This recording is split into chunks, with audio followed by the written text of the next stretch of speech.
रात का समय था। गांव की पगडंडी पर सन्नाटा पसरा हुआ था। चारों ओर फैले नीम और पीपल के पेड़ हवा में सरसराहट पैदा कर रहे थे। गांव के बीचों बीच एक गली थी जिसे सब बंदी हुई गली कहते थे। कोई भी उस गली से होकर नहीं जाता था क्योंकि वहां से अजीब सी आवाजें सुनाई देती थीं। बूढ़े लोग कहते थे कि उस गली में बहुत पुराने समय में एक हवेली थी जो अब खंडहर बन चुकी है। अर्जुन नाम का एक युवक जो शहर से पढ़ाई करके लौटा था, इस बंद गली के किस्सों पर विश्वास नहीं करता था। उसका कहना था कि डर केवल मन की उपज होता है। उसने गांव वालों से कई बार सुना कि रात के समय वहां टिमटिमाती रोशनी दिखती है और एक लड़की की हंसी जैसी आवाज आती है। सब लोग उसे चेतावनी देते थे कि वहां जाने की कोशिश भी मत करना, लेकिन अर्जुन का मन ठान चुका था। एक शाम उसने अपनी डायरी में लिखा, आज मैं बंद गली का सच जानकर ही रहूंगा, चाहे कुछ भी हो। जब रात का अंधेरा गहराने लगा तो वो अपने हाथ में टॉर्च लेकर धीरे धीरे उस गली की ओर बढ़ा। रास्ते में झींगुरों की आवाज और हवा का झोंका उसे असहज कर रहा था, लेकिन उसने कदम नहीं रोके। जैसे ही वो गली के बीच पहुंचा, उसे लगा कोई उसके पीछे आ रहा है।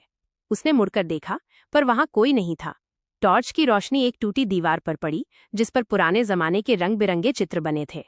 अचानक हवेली के अंदर से धुंधली रोशनी दिखाई दी। अर्जुन का दिल जोर जोर से धड़कने लगा। वो सावधानी से अंदर गया। अंदर का वातावरण अजीब ठंडा था।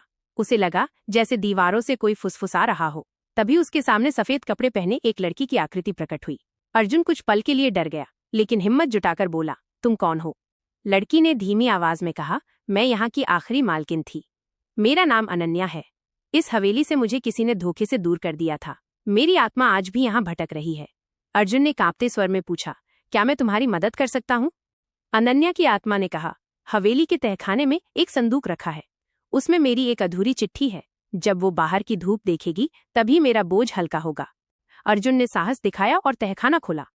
भारी पत्थरों को हटाते हुए जब उसने संदूक निकाला तो उसमें सचमुच पुरानी पांडुलिपि जैसी चिट्ठी मिली।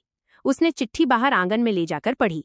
उसमें अनन्या ने लिखा था कि वो अपने गांव के लिए स्कूल बनवाना चाहती थी, पर उसके ही लोगों ने विश्वासघात कर उसकी जान ले ली। जैसे ही अर्जुन ने ये चिट्ठी ऊंची आवाज में पढ़ी, हवेली के ऊपर से हल्की रोशनी बरसने लगी। अनन्या की आत्मा मुस्कुराई और बोली, अब मैं मुक्त हूँ। धीरे धीरे उसकी आकृति धुंध में बदलकर गायब हो गई। अगले दिन अर्जुन ने गांव के लोगों को इस रहस्य के बारे में बताया। पहले तो उन्हें विश्वास नहीं हुआ, लेकिन जब उन्होंने वो चिट्ठी देखी तो सबकी आंखें भर आईं। उन्होंने आपसी सहमति से तय किया कि उस हवेली की जगह एक स्कूल बनाया जाएगा ताकि अनन्या की अधूरी इच्छा पूरी हो सके। कुछ महीनों बाद वहां सचमुच एक छोटा सा स्कूल खड़ा हो गया।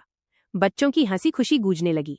हर बार जब बच्चे पढ़ाई करते तो उन्हें लगता जैसे कोई अदृश्य शक्ति उन्हें आशीर्वाद दे रही हो। गांव के लोग अब उस गली को ज्ञान गली कहने लगे और अर्जुन को हमेशा याद रखा गया, जिसने अपने साहस और विश्वास से 100 साल पुराना रहस्य उजागर किया।